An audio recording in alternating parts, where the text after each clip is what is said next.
Jerry is a big talker and he is back to share his plans.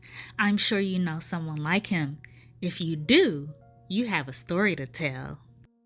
Hello and welcome. My name is Eva, master's level professional in the field of psychology and international book coach, and we are moving right along with this series on the characters you know. And today we are talking about the big talker.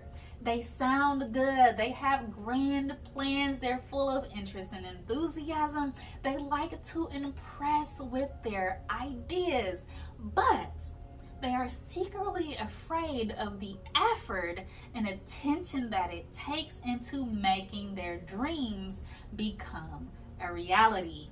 Now, these are the folks that tend to let themselves and others down on a grand scale because they've simply talked up their abilities far further than what they were able to produce.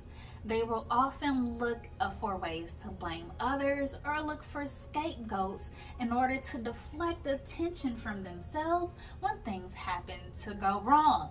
They'll say things like, oh, it was Tommy's fault, the weather was bad, or it became too expensive. So let's discuss how to interact with the big talker.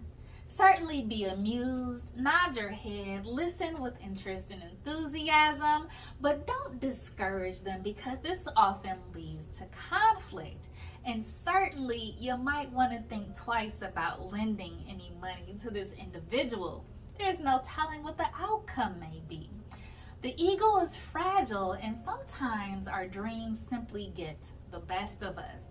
But it's important not to wrap up ourselves in anyone else's dream because if that bubble pops, everyone involved is going to be upset.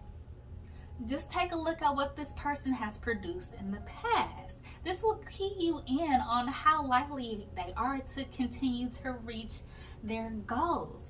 So you can choose to support this person or not, but just try not to kick them in the event that they are down. Now let's discuss how the big talker is often portrayed in books or in film and even in real life. They are typically the person that serves as the charlatan, the con artist, the manipulator, and even the politician, of course. So you're going to want to highlight what might be errors in judgment, their a willingness to cut corners and make a quick break for their goals at the expense of their good judgment or at the expense of others. It happens all the time. You will also want to focus heavily on the outcome of their plans. When things start to go wrong, does this person cut out and leave town? Do they snowball and make the problem worse than what it might have originally been when they discovered that things aren't quite going to plan? Discuss the length this character is willing to go to get their way. All right, they might do some really nutty things, some things that are unlawful, some things that are immoral in order to save face or prevent themselves from looking like a failure to other people. One good way to talk about the character of the big talker is to have them have some sort of internal conflict. This means an internal dialogue where they're discussing the pros and the cons of taking a particular route.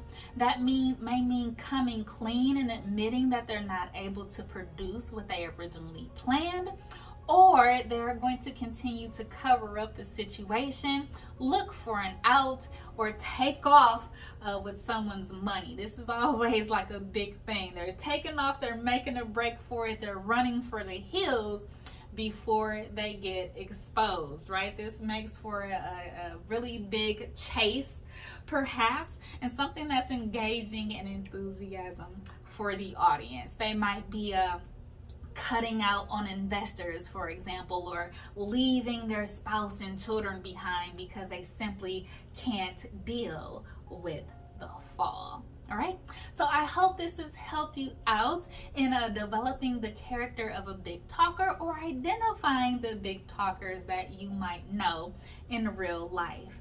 Art reflects life, and life reflects art. And of course, if you have any questions, feel free to reach out to me. All right, Until next time, be happy and confident speakers and writers.